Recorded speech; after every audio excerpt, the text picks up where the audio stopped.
Hello my friends, welcome Shilpa's kitchen recipes and health tips. Friends, ઉનાળો આવી ગયો છે અને દરેક ગૃહિણીને રસોઈ બનાવતી વખતે ખૂબ જ ગરમી થતી હોય છે. તો આજે હું એક ટ્રીક લઈને આવી છું કે જેનાથી ઓછા સમયમાં વધુ રોટી બનશે અને તમે ગેસનો પણ બચાવ કરી શકશો. તો આ ટ્રીક પૂરી સુધી જોઈ લો. એ પહેલાં તમે એક રિક્વેસ્ટ છે કે જો તમે મારી ચેનલને સબસ્ક્રાઈબ નથી કર્યું તો કરી દેજો અને બાજુમાં જે બેલ છે તેને ઓન કરી દેજો, જેથી મારા ન્યૂ વિડીયોની નોટિફિકેશન તરત જ મળી રહે અને હું તમારી સમક્ષ અવનવું લાવતી રહું છું. તો સ્ટાર્ટ કરીએ. ફ્રેન્ડ્સ, તમે છેલ્લે સુધી કન્ટિન્યુ જોજો તો તમને વધુ ખ્યાલ આવશે. મેં લોટ બાંધી લીધેલો છે, એકદમ સોફ્ટ લોટ તૈયાર કરી લીધેલો છે. તમે જોઈ શકો છો એકદમ સોફ્ટ છે, સરસ, બહુ કઠણ પણ નથી અને બહુ ઢીલો પણ નથી, નોર્મલી. બાકી તમને જેવો ફાવતો હોય રોટી બનાવતી વખતે એવો તમે લઈ શકો છો. તો સ્ટાર્ટિંગમાં જો તમને જ્યારે ગ્રીપ ના હોય ત્યારે તમે આ રીતે લુવા કરીને રાખી શકો છો, પણ મને તો ગ્રીપ છે એટલે હું લુવા નથી કરતી. હવે આપણે ગેસને ઓન કરી અને આપણી તવીને ગરમ કરીશું. ત્યાં સુધીમાં હું એક રોટી બનાવી લઉં છું.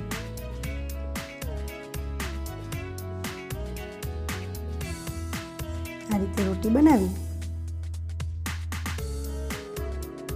અને હવે આપણી તવી ગરમ થઈ ગઈ છે નોર્મલી, એટલે હવે તવી ઉપર સરસ રીતે નાખી દઉં છું. ફ્રેન્ડ્સ, ધ્યાન રાખવાનું છે કે તવી એટલી ગરમ ના હોવી જોઈએ કે રોટી તવી ઉપર ચોંટી જાય, નહીંતર તમારી રોટી ફુલકા રોટી નહીં બને. હવે તમે જોઈ શકો છો કે મેં તવીમાં એક રોટી નાખી દીધી છે અને બીજી રોટી હું વણી લઉં છું. આ રીતે ફેરવી લીધી છે અધકચરી. ફ્રેન્ડ્સ, તમે છેલ્લે સુધી જોજો તો તમને વધારે ખ્યાલ આવશે કે કઈ રીતે કરું છું હું. ત્યાર પછી મને ગ્રીપ છે એટલે મારે આટલો સમય વધે છે, એમાં મેં જે છે મારું લું બનાવીને તૈયાર કરી લીધેલું છે.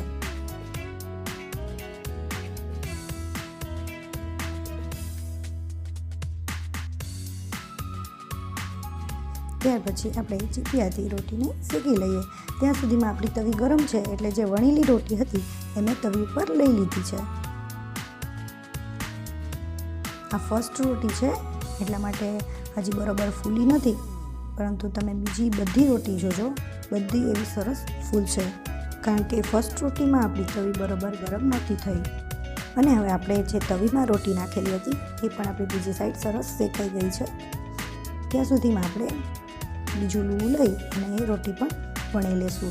તમે જોઈ શકશો કે હવેની જે આ રોટી છે એકદમ ફૂલીને દડો થાય છે, એકદમ ફૂલકા રોટી બને છે.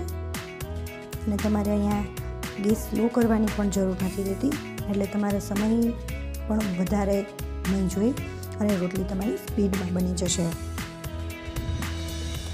હું અહીં 7 થી 8 રોટલી માત્ર 5 મિનિટમાં જ બનાવી શકું છું. તમે જોઈ શકો છો કેટલી ફૂલી અને એકદમ સરસ બની છે. એને સરસ આપણે પાકાવી લઈએ. ત્યાં જે બીજી લોઢીમાં રોટી પણ મેં લઈ લીધી છે, એ પણ આપણી એક સાઈડ પાકી જશે સરસ રીતે. અને આને આપણે ફેરવી લઈએ. આપણી તવી એટલી ગરમ હોય છે કે તેનાથી એક સાઈડ તો રોટી પાકી જ જાય છે. જનરલી આપણે એવું નથી કરતા હોતા અને આપણો ગેસ પણ વધારે બળે છે અને આપણો સમય પણ વધારે જાય છે. તો આ ટ્રીકથી તમે ટ્રાય કરશો તો તમારે ઓછા સમયમાં વધુ રોટી બની જશે. અને હા, આ ટ્રીકમાં ગ્રીપ આવતા થોડી પ્રેક્ટિસની જરૂર રહેશે, પરંતુ કંઈ અશક્ય નથી. થોડી પ્રેક્ટિસ કરશો તો તમે પણ આ રીતથી જરૂર બનાવી શકશો. તમે જોઈ શકો છો બીજી જે રોટી બનાવી છે એ પણ એટલી સરસ ફૂલીને દડો થઈ છે.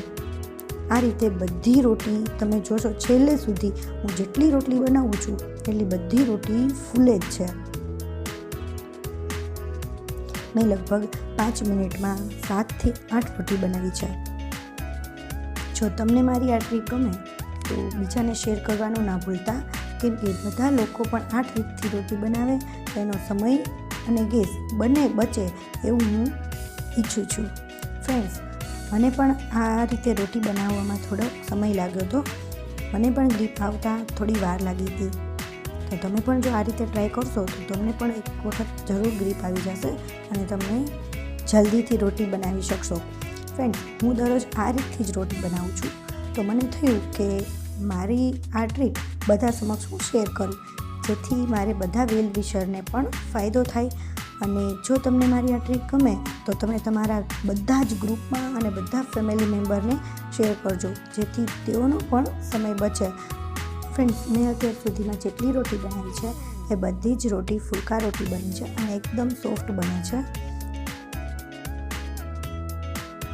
અને મારે હજી અત્યારે સરસ ગ્રીપ આવી ગઈ છે, એટલે હું આ રીતે લૂવું પણ સાથે સાથે વાળી શકું છું. તમે જોઈ શકો છો એક રોટલી ફૂલે છે અને છેલ્લે સુધી તમે જોજો બધી રોટલી જેટલી બનાવી છે એટલી બધી રોટલી ફૂલે છે. એવું નથી કે એક રોટલી વચમાં નહીં ફૂલે કે બધી એક ફૂલે છે ને એક નથી ફૂલતી એવું.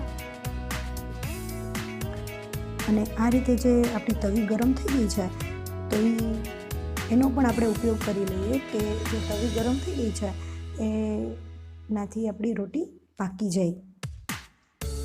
એક સાઈડ તો જરૂર પાકી જ જશે. આપણી દરેક રસોઈ બનાવતી સ્ત્રીઓની એટલી ગ્રીપ તો હોય જ છે કે રોટી પાકી જાય ત્યાં આપણી વણી જાય. તો થોડીક જ પ્રેક્ટિસની જરૂર છે કે આપણી વણેલી રોટી તવી ઉપર આવી જાય. બસ એનાથી તમે ઘણો બધો સમયનો બચાવ કરી શકશો.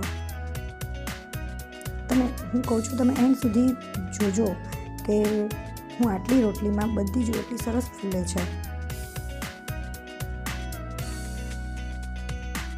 અને ખૂબ જ સરસ બને છે. તો આ રીતે તમે ગેસ બચાવી અને ઓછા સમયમાં ફુલકા રોટી બનાવી શકશો.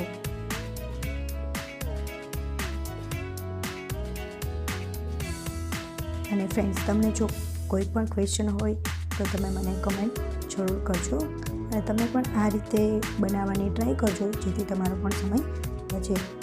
ઓકે ફ્રેન્ડ્સ, તો નેક્સ્ટ રેસીપી સાથે ફરીથી મળીશું. ત્યાં સુધી બાય.